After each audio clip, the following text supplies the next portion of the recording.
Good morning, everyone. I'm Faye McCalmont, Director of Cultural Affairs at Western New Mexico University in Silver City. Welcome to this fourth virtual session of the Transcending Borders film and presentation series. I'd like to start by thanking our funders, the New Mexico Humanities Council and the National Endowment for the Humanities. I also want to thank the Western Institute for Lifelong Learning for their support of all cultural affairs programs. And this morning, a special thanks to the Instituto del Artisano Michoacano for producing the 4 short documentary films we are showing today. I'd like to draw your attention to the short audience survey that we would like you all to complete immediately following the presentation. There will be a live link in the chat box that you can click and complete and submit. And the link will also be on our YouTube channel where the films are available and on our website and Facebook page. This survey will really help us, so please look for that link right after the presentation. Now, following the documentary films, and we're going to have 4 very short films, we're pleased to have with us Daniel Alvarez Reyes, who is the head of commercial strategies of the Instituto del Artisano Michoacano, or IAM. And please forgive my pronunciation there. Daniel is experienced in the purchase and sale of Michoacan handicrafts, and he develops and leads various direct benefit programs for the Michoacan artisans. So please put your questions for him in the chat box, and then immediately following the films, he will begin to answer your questions. And so, Michael, let's go ahead and roll the films. Thank you.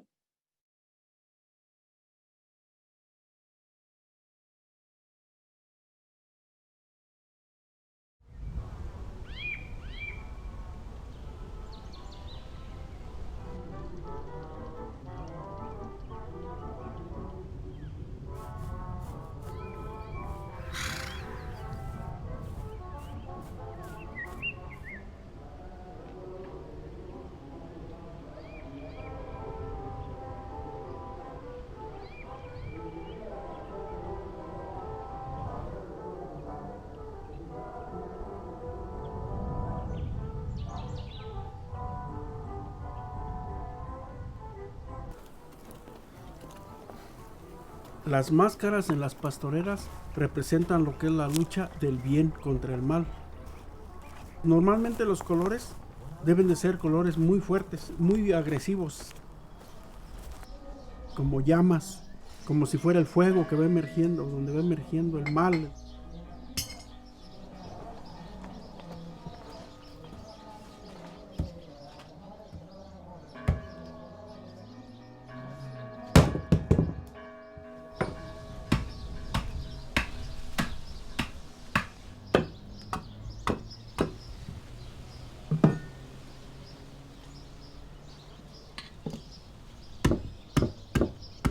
Este tipo de arte yo lo aprendí de mi padre.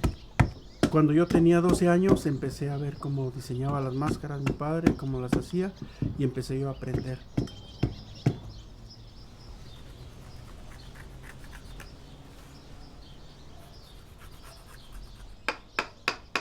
Los personajes son jóvenes, entonces ellos cuando usan una máscara se transforman en demonios, en diablos.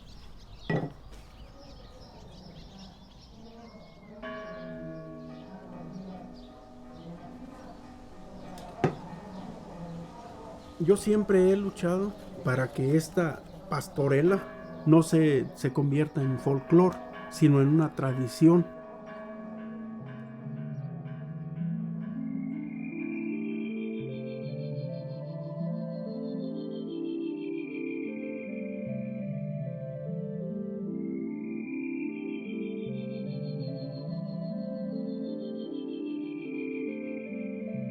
No he visto al diablo, no lo conozco, yo lo diseño y lo creo a mi imaginación.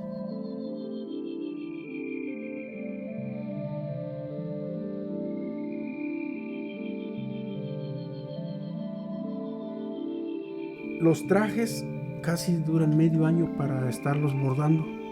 En ratos los están bordando, porque las lentejuelas es una por una, una por una, una por una.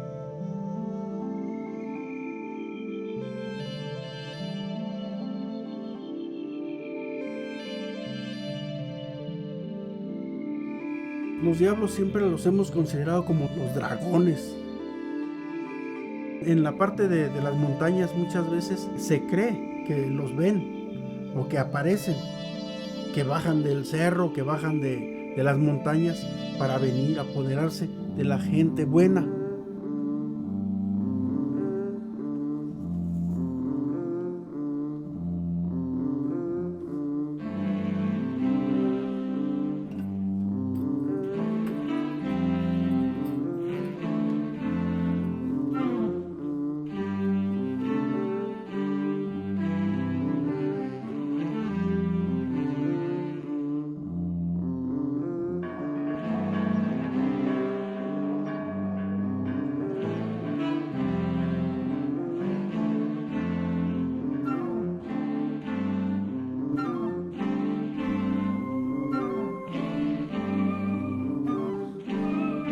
También las coronas llevan espejos que reflejan la luz para encandilar y llevarse a las almas al infierno. Hay una energía en cada una de las máscaras.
Hay que tener cuidado en lo que nos ha dado nuestra madre naturaleza, que es el barro.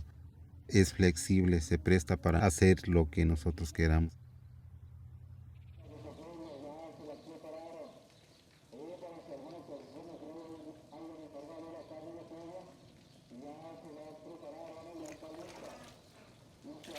En el mismo tiempo que estamos haciendo una cosa, ya estamos pensando qué va a llevar en esa pieza para que tenga esa textura, esa resistencia y nos quede como nosotros veamos que queda mejor.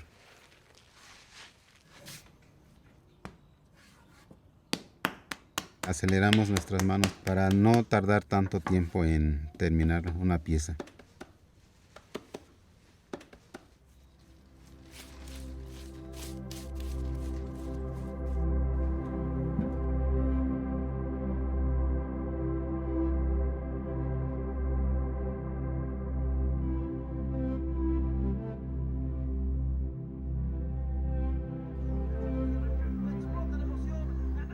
Desde mis abuelos, ellos trabajaban la alfarería vidriada, pero eran cosas utilitarias.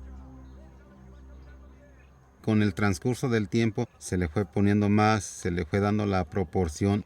Poco a poco se fueron convirtiendo en piñas. Desde mi infancia pues veía trabajar a mi abuelo, enseguida a mi papá, pero nunca pensé que yo un día fuera a trabajar las piñas.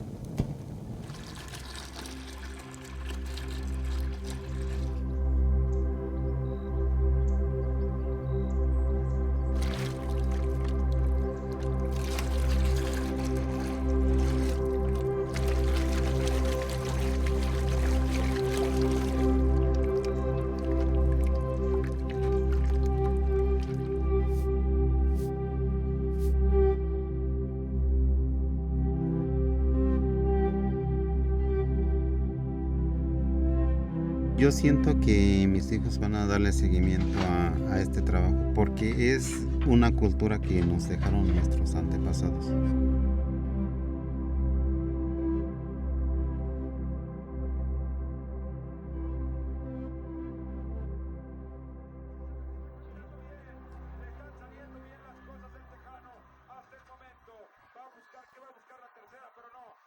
Tenemos barro, que es lo principal. Enseguida tenemos el agua, que con los dos materiales logramos seguir manteniendo nuestra cultura.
Cuando vamos a fundir el cobre, que ya es reciclado, que es en su mayoría alambre de desperdicio de los motores, entonces tenemos que checarlo bien para que vaya 100% cobre.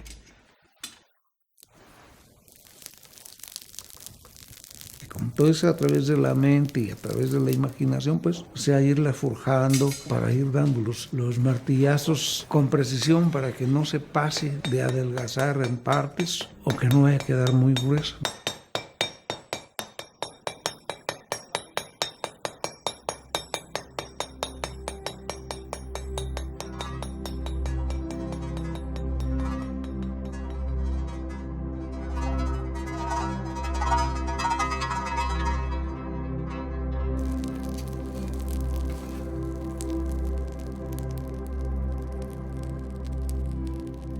A veces los martillazos son muy fuertes y sí, como que sí molestan, ¿no? Pero es necesario porque si no no nos vamos a poder dar cuenta qué espesor lleva el cobre, para que nos vaya dando la figura que queremos hacer.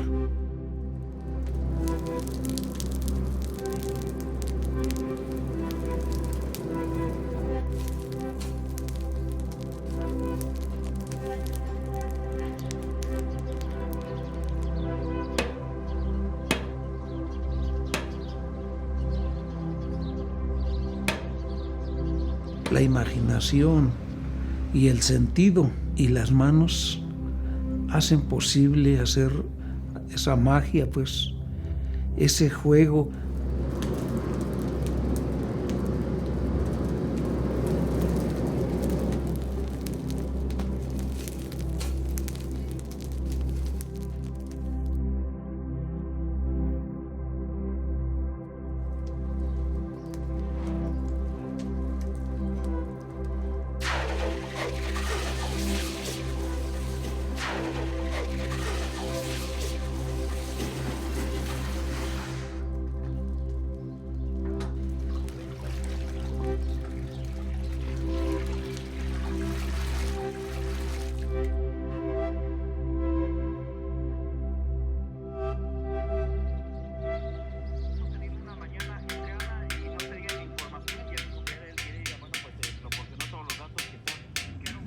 A través del tiempo se va dando uno cuenta de cómo es posible que del desperdicio del cobre y del alambre, de fundir y de agarrar los pedazos y estirarlos para un lado y otro, digo, ¿cómo es posible hacer todo esto?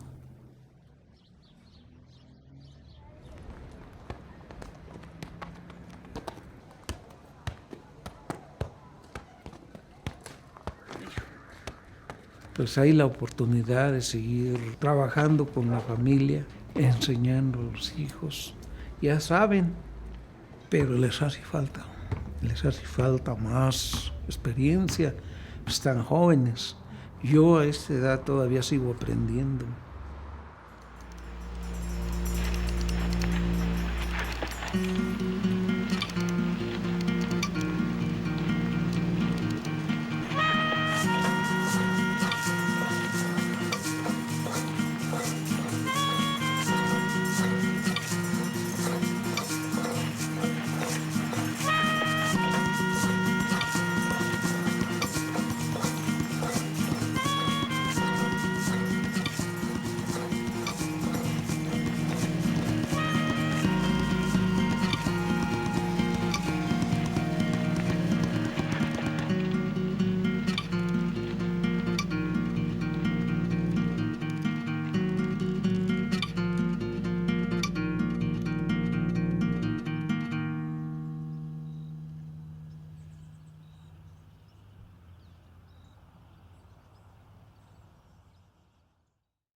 Aquí trabajamos en este taller, es un taller familiar, y aquí trabajamos 3 técnicas, 2 técnicas de origen prehispánico y 1 de la colonia. La caña de maíz por lo regular se utiliza ya seca. Empezamos a seleccionarla y a cortarla. Ya después que queda la pura caña sin hoja, hay que pelarla, a quedar la pura pulpa. Se hace una mezcla con nopales molidos, unas plantas que son venenosas y otras que tienen pegadura, y en esa mezcla se moja la pulpa de la caña. Las dejamos que se sequen, duran en secar unos 2-3 meses.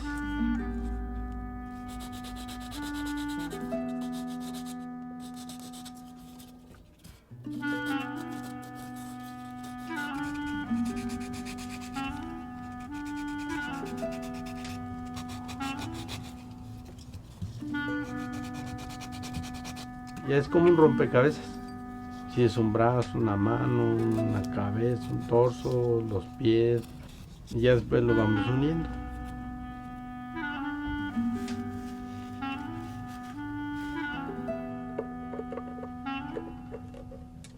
El maqui es una técnica también prehispánica muy antigua.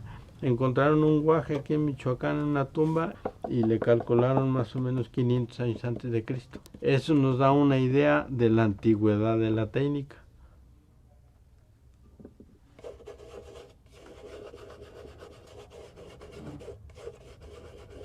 No hay una pintura que le dé la misma textura, la misma tonalidad como lo del maqui. No hay un aceite que iguale al aceite de la chía.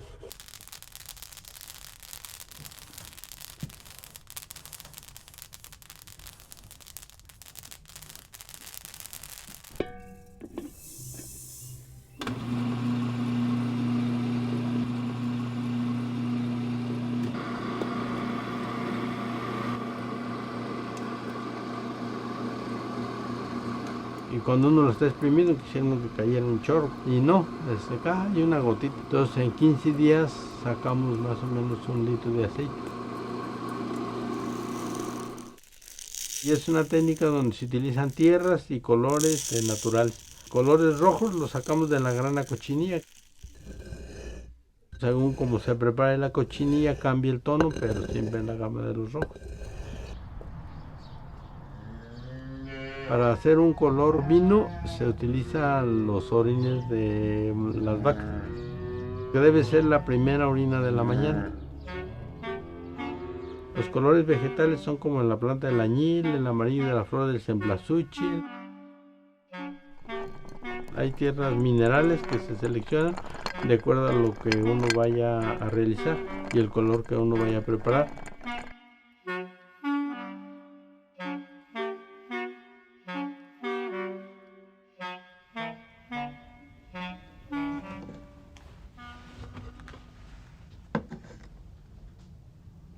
La laca perfilada en oro es una técnica de la colonia. Se cree que la enseñó don Vasco de Quiroga.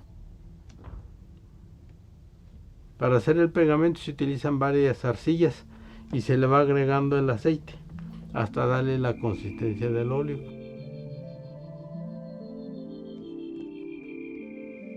El oro es muy delgadito, tiene un grosor de 0.008 de micra.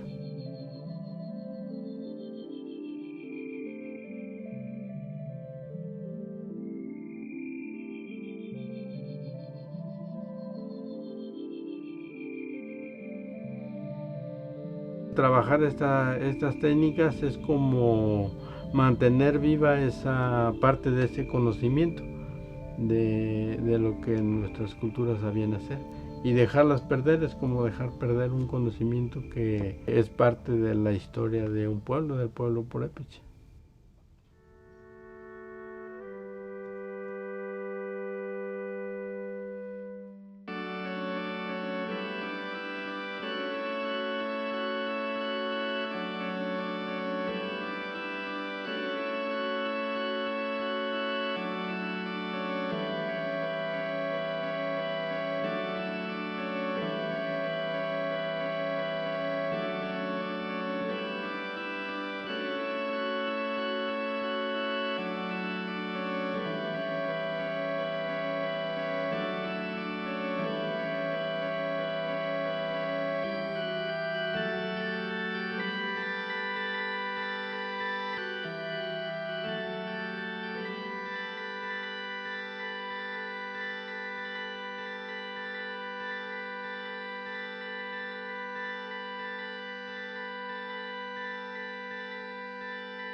Thank you so much, Michael. That was so incredible. The artisans that we have from Michoacán are just amazing.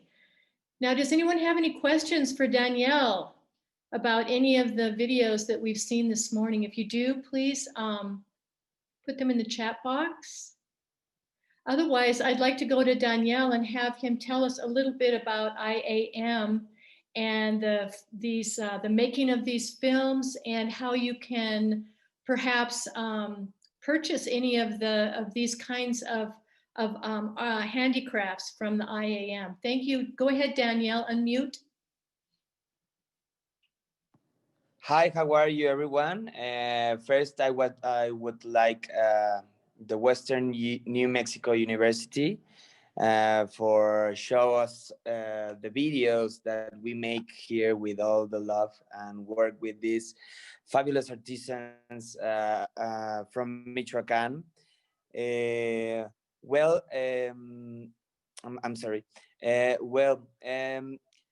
This campaign seeks to raise people awareness about generating the greater appreciation for handcrafts and showing the culture value of each of them.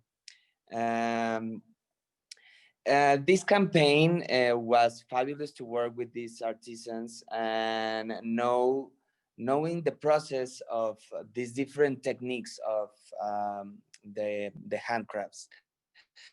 I'm sorry. It's amazing to work with them. And here in the Instituto del Artisano Michoacano, we work with the most of the artisans of Michoacán. So we have different types of programs for them.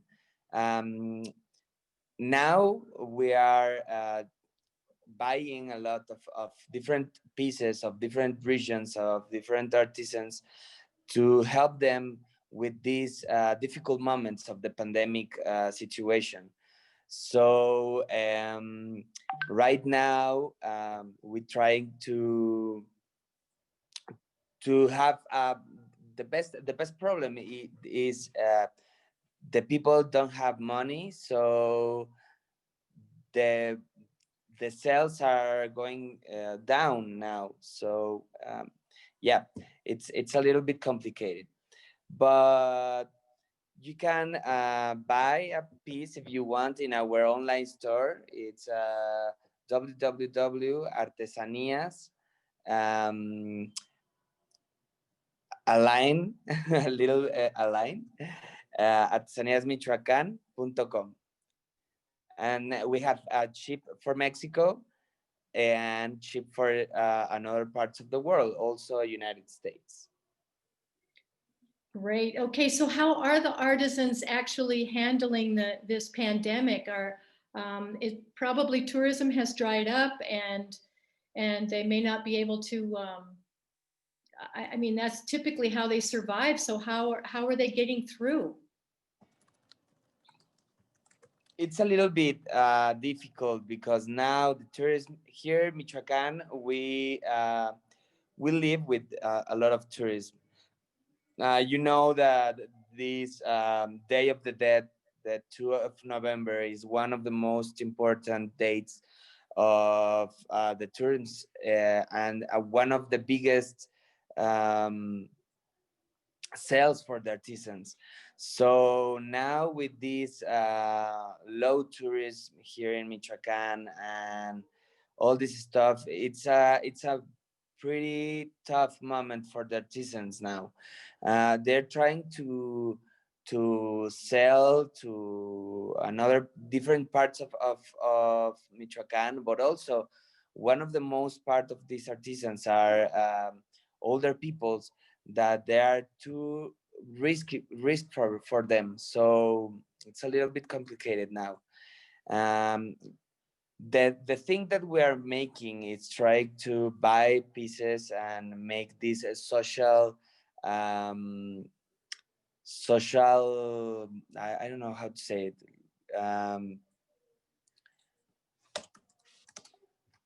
it, support for them.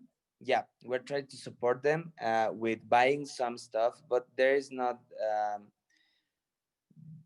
these big sales for them. So it's a little bit complicated now. We expect in 2021 we can help them more and try to buy more pieces and try to have new challenge of commercialization. Yes. Okay, and I see we do have a question in the chat box for you. Okay, the last artisan seems to.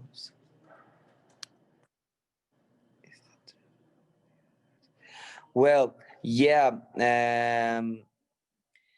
There's 4 different types of cultures over here in Michoacán. One is Purépecha, the other one is Pirinda, the other one it's Nahua, and the other one is Mazagua.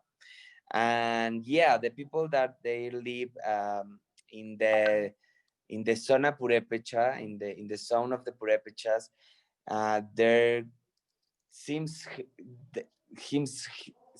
like there yeah, they think that they are purépechas and they have this hard purépecha, no, and it's kind of the root of them. So they really think that they are purépechas, and it has a lot of value.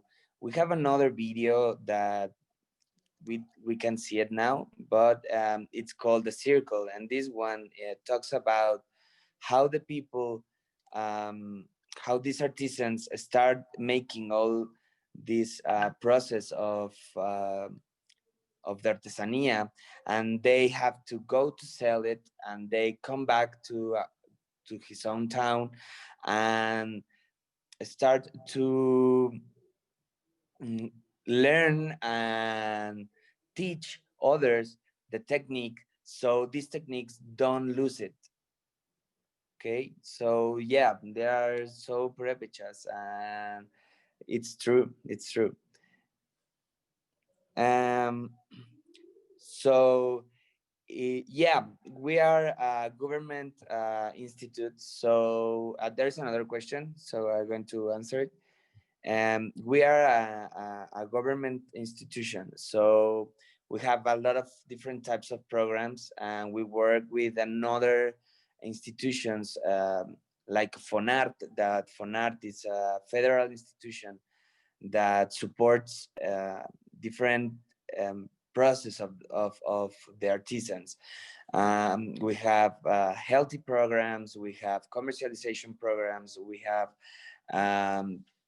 uh, tourism programs to have a better place for the artisans to work, but also have her own stores. And when the tourist arrives to his how do you say taller, to his workshop, to his workshop, they have this whole set also good for the tourists. Yeah. Okay. I'm sorry for my English. I'm trying very hard. Maybe you don't really understand everything I want to say, but I'm trying to explain it really good. If you have any question, please just let me know. You're doing a great job, Danielle. You're doing a great job. Thank you. You're welcome. So when can we see the next film? Will you have that on your website pretty soon? Yeah, you can see it in Vimeo. We have Vimeo, Casa de las Artesanías Mich. Let me write it in the chat. Yes, and can you also put the web address for where people can go to purchase items? Put that in the chat as well. Yeah, yeah. This one is the Vimeo page. You can see it all the campaign over there. It's amazing, the campaign. Work with these people, it's also amazing. One of the best experiences in my life, because they're so clever people and they are so kind people, that you really love to stay with them, and how they people know these different types about the nature and the times of the nature, and how they go to the different types of materials that they use to make these all fabulous artisanias. It's amazing, really. Yes, it is. Let me put it. Artisans. Okay, here is the Vimeo for you, and there is also it is subtitled with to English, so you don't have any problem for looking at it. So it looks like there's another question. People are wanting to know how they could personally get involved with your organization.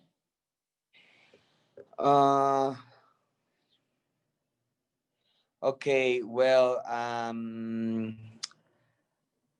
okay. First, I want to say that I knew some people that he told me, like, if I like the artesanías here in Michoacán, and I really don't know a lot of of the thing of the artesanías in Michoacán. So when I arrived here 4 years ago, I started to see these people, to know the people, to know the different types of techniques, and now this became a really fascinating thing for me. So I start to watching different types of techniques, to know different types of persons. Also, these have a lot of history behind. So this history is amazing, how the people have different types of artesanias that makes the history even better. I don't know, maybe if we talk about the rebozo it's one of this part of feminine indigenous culture that it's pretty symbolic for them. So this make the things it's better if you see it that way and you comprehend that the artesanias is amazing. Yes. Yes, it is. So looks like you have another question.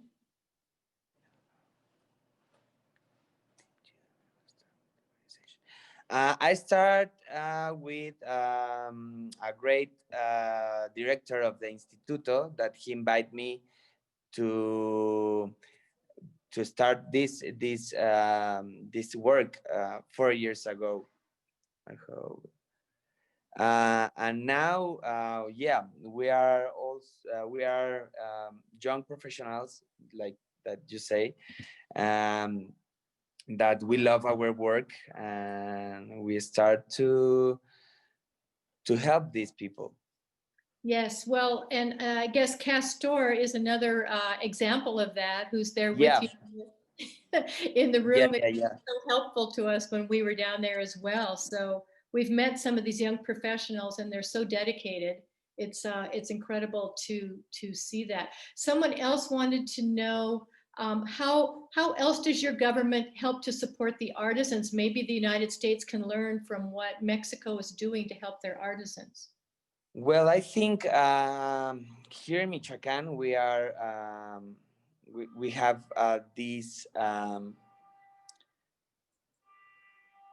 It's the best institute to support artesanos in Mexico. I think the Instituto del Artisano Michoacano. In other states, they don't have any institute of this. One of the best way to support them is create concursos. Let me see, contest of artisans. It's a state contest that they put all his best pieces in one cultural center, and then we sell it, and the money that we have of this big sale of pieces, it goes everything for them at the price that them told us. So that's one of the best ways to support them. And also we support them with different materials that they use it to find the best prices for them. Like maybe if you know the spheres of Tlalpujagua, make these spheres, beautiful spheres for the December season. And they have to buy this glass for a fabric in Germany. So we try to find these good prices for them that they can buy it like more cheaper. Great. Yeah. Looks like we might be having trouble making the links work. So I'll let me just a little bit. Please wait.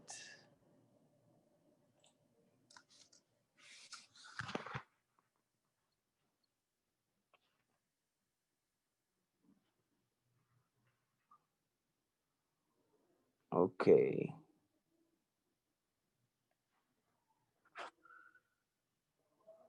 Here it is.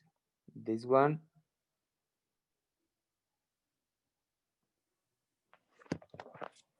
And we have another one, another link.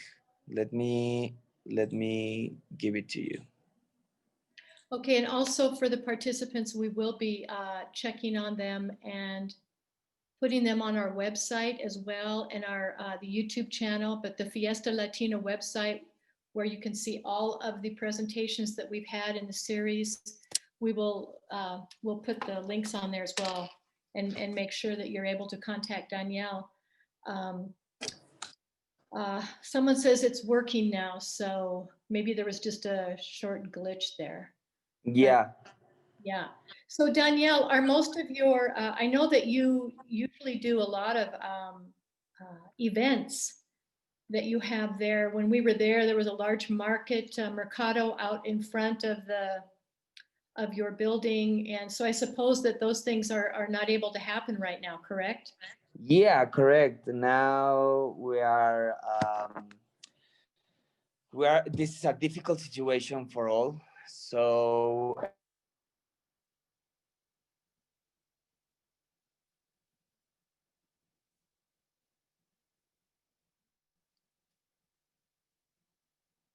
Looks like you're frozen. now we don't have any little markets. We call that like muestras artesanales. Now we are not available to do it. Contest in Pátzcuaro. It's so difficult to make it because we have these all controls of these healthy controls that makes everything difficult, and also the people don't have this confidence to go out to the street and and purge the artisans. So it's too difficult now. Does Michoacán, I have the feeling that your state has this huge number of different kinds of artisans. Yeah. Do most other states in Mexico have the same thing, or are you unique in that? I think Michoacán, Oaxaca, Puebla, also Mexico City. Well, not Mexico City. The state of Mexico also have a lot of artisans. I think all the artisans now they have this issue, and it's pretty difficult for them because they trying to have these traditions and cultures alive, but now with this they are emigrating to other stuff to make money, so it's kind of different and it's kind of difficult for them. I see. But Okay. yeah, I think all the states have the problem. Yeah. Okay, well, does anyone else have any other questions for Danielle? Otherwise, we will let you go, Danielle, and thank you so much. You did a great job. And thank you, Faye. Those films are just so wonderful. I try to get them out. They're going to be on our website for people, lots more people to access. And this whole presentation will be on there as well. So people will be able to get this information about the online store and the other films. And so we just thank you for everything that you are doing for the artisans, because we all, I'm sure everyone on this call has such a concern for them. And their work is so beautiful. It's so time intensive though, and effort, takes so much effort to produce that we're just hoping that we can help in any way that we can. And we thank you for all that you are doing there at IAM. Thank you so much, Faye, and thank you all of you that listen to me in this morning. I'm so glad to be here with you, and if you need anything you want, just let me know in email or everything or anything. And thank you so much, really, Faye. Thank you so much, Daniel. You're welcome, Faye. And it's great to be here. Thank you for all, and thank you all. Thank you. Bye-bye. Ciao.